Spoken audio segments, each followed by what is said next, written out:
Hello, and thank you again for joining us here at PPI 365's Microsoft Dynamics Training Demo Series. My name is Kelsey Chambers, and today we'll be covering how to create a lead. Okay, so what is a lead? A lead is a first step in closing the deal. As contacts filter through your company, you have the potential to turn them into what is called a lead. A lead is someone who is interested in some or all of your products that you offer. Without a lead, you won't be able to close on deals and you won't be able to sell any of the merchandise from your company or any of your services that your company might offer. Okay, and without further ado, let's go ahead and create a lead.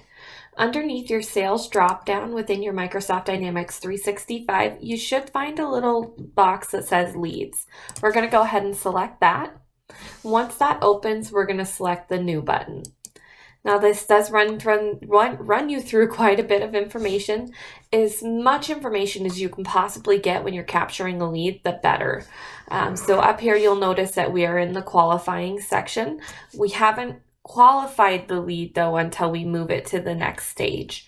So this is really more creating the lead, and then we'll qualify it, and if it is qualified, then it'll move to development. So if it's an existing contact, you can certainly type their name up here. Let's see if mine will show up. Yep, there we go. And you can enter an existing account. If we already have one that maybe we've spoken with them before, but they're kind of looking into doing something else. There we go, home health. What their purchase time frame is. This one's really important. We want to know if this is going to be something that needs to be done right away. Do we have a little bit of time? But also it's important to make sure as a business that you're not putting too much onto your plate without having the proper staffing. So keep that in mind when you're looking at a purchase time frame, and if you're able to take in the workload that they're expecting. So for this one, let's just pretend that they want a lead for this year. But estimated budget is very important. This is the heartbeat of the entire operation. If you underestimate a budget, you're not going to be able to provide your client with what they need. And not only that, you're going to keep coming back for more money, and the client's going to lose confidence in the work that you're providing. So make sure that you get their estimated budget and then be realistic and upfront on what their budget can actually get them. So for this one, we're going to just go ahead and do $10,000 just as a money. Okay, so the purchase process.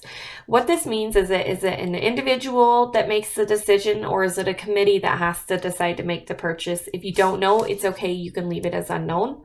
And that's what we'll do on this one. Now you do technically only have to fill out anything that it has a red asterisk, and keep that in mind. That's how the whole system is. But again, the more information, the better. Okay, and then identifying the decision maker. That's not completed because we're not sure who it is. Okay, and then we want to capture a summary. You can make notes for yourself after you spoke with them, so we'll just do a little test. But this is a perfect place where you could say, I spoke with, let's say this is home health. I spoke with the director of nursing. Here's what they're looking for their intake process. Just something high level to jog your memory when you're working on your leads.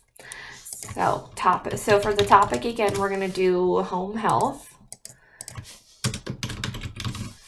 Okay, and then it's definitely, I would say, very important to get the company names and at least their website or email or something else like that, and then their address so we can send future mailings to them. And then, of course, the contact information. So the contact information that you're going to want to get, make sure that it's not necessarily the person you're talking to if they're not the person that is going to be making the decisions. So it's okay to have multiple contacts within a lead, and we certainly can have more than one, but we do want to always make sure that we have the contact information for the person that makes the final decision. Okay, once you have all of this information in here, you can also add more details about the industry, marketing information, whether we should send or you want to send anything out to them. And then you'll see here in the bottom right corner a very, very, very small save button. Make sure that you hit the save button or your lead will disappear and you'll lose it forever. And that's how you create a lead initially.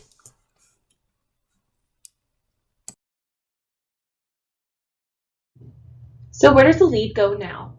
So after you've established your lead, you're going to want to move it into the qualification stage. To qualify a lead, you'll want to determine their level of interest and their purchasing power.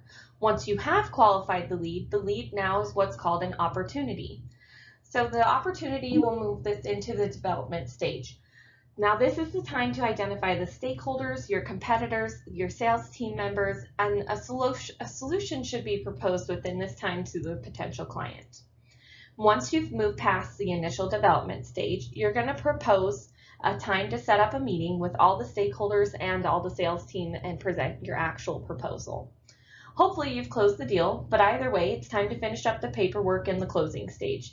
Make sure you get your invoicing and don't forget to hear follow-up messages, as your product, if it isn't closed, may still be viable in the future.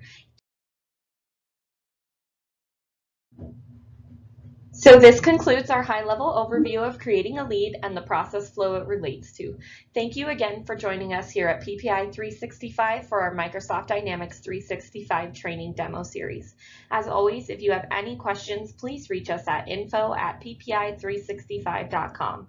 Again, that's info@ppi365.com. We hope you join us again soon.